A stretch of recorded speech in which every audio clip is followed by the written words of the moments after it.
স্বার্থপর মানুষকে তুমি কখনো বোঝাতে পারবে না যে সেই মানুষটা স্বার্থপর। উল্টো তারাই তোমাকে প্রমাণ করে দেবে যে তুমি স্বার্থপর।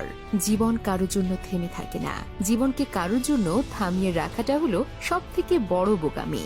অপমানকে হেসে মানিয়ে নেওয়ার ক্ষমতা একমাত্র সরল মানুষগুলোর মধ্যেই বেশি থাকে। একটা কথা কি জানো তো, সহজে পেয়ে গেলে মানুষ হীরাকেও কয়লা ভাবে। জীবন রাঙাতে কোনো রং তুলির প্রয়োজন হয় না, শুধু প্রয়োজন হয় একটা ভালো জীবন সঙ্গীর।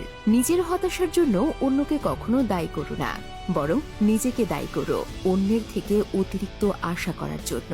জীবনে ঠকলে হয়তো বিশ্বাসটা নষ্ট হয়, কিন্তু সেখান থেকে শেখা যায় অনেক কিছু। যদি অনুভব করো কেউ তোমাকে এড়িয়ে চলছে, তাহলে তাকে বিরক্ত করা ছেড়ে দাও। কেউ দেখে না তুমি তার জন্য কি করছো, তারা শুধু দেখে তুমি তাদের জন্য কি করোনি।